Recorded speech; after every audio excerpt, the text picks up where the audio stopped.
That afternoon, a man burst into a police station. His body was covered in injuries. He was crying, begging for help. He claimed he had been held captive for 2 full months, beaten every day, spending every day trying to find a way to escape. A forensic examination confirmed his story. The injuries were real. His back, his legs, his arms were covered with bruises.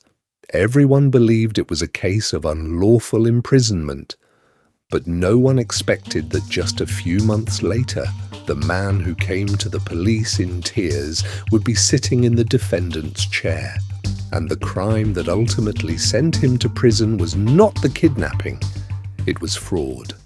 I am Record Officer Number 11.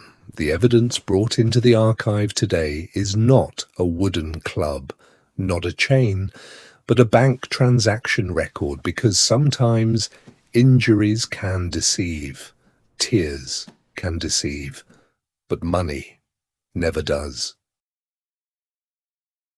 October 2024, Lushan, Sichuan Province, 4:24 p.m. A young man rushed into a police station. He kept looking over his shoulder as if someone was chasing him. The moment he stepped inside, he collapsed onto the floor. "Please help me. They're going to beat me to death."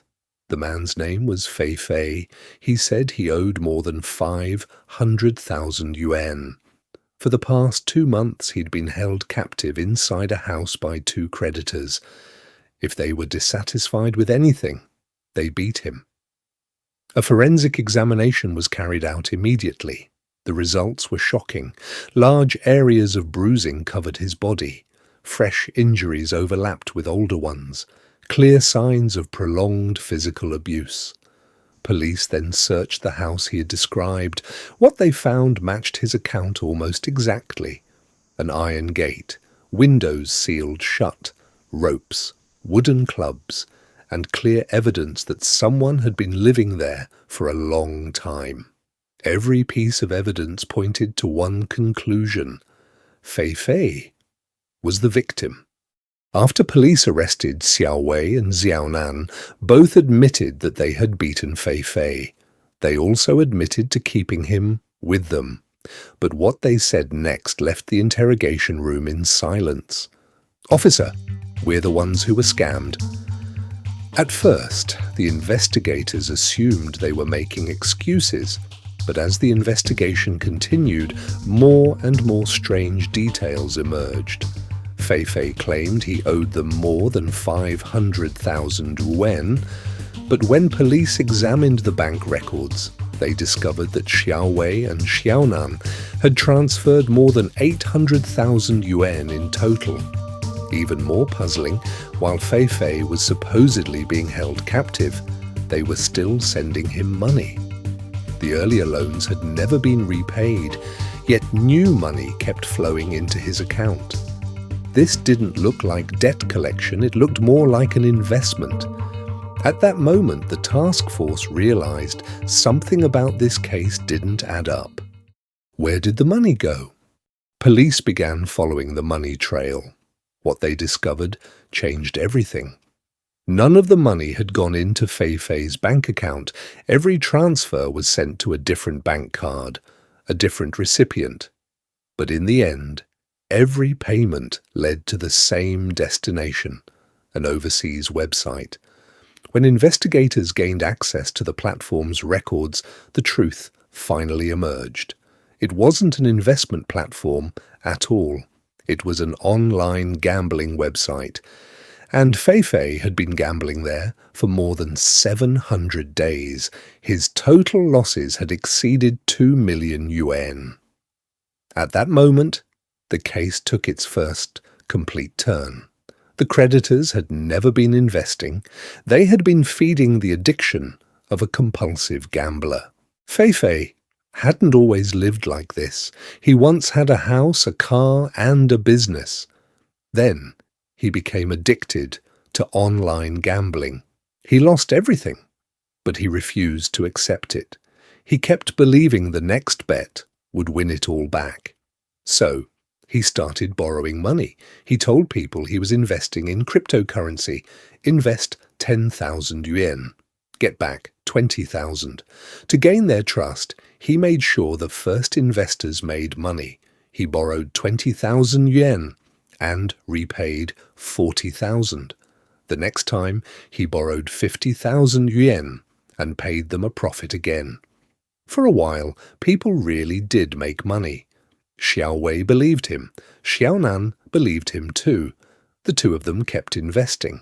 They even took out loans, mortgaged their vehicles, dreaming their wealth would double. What they didn't know was that those profits had never come from successful investments. They were simply paid with money borrowed from the next victims. As the investments grew larger, Xiao Wei began demanding his money back, but Fei Fei kept delaying.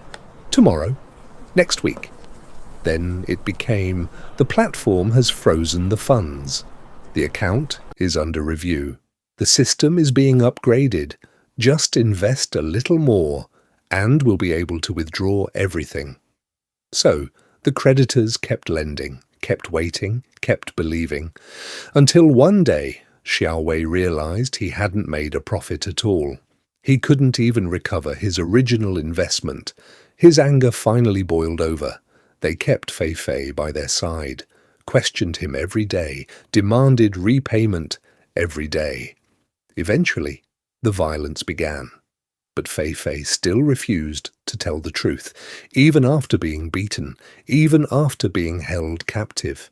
He clung to the same lie, because the moment he admitted the truth, he would have nothing left. By this point in the investigation, the case took its most dramatic turn. The first time Fei Fei walked into a police station, he was the victim. The second time, he was the suspect. As for Xiao Wei and Xiaonan, the first time they were the perpetrators.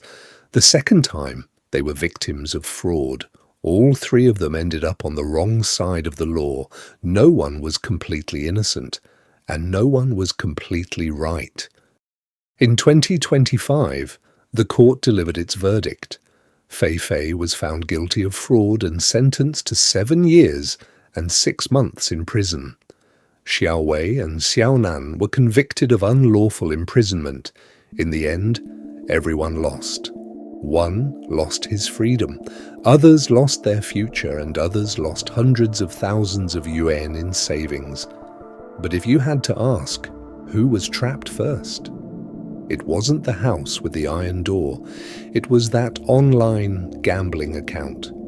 Because the moment Fei Fei clicked the first deposit button, his life had already become a prison.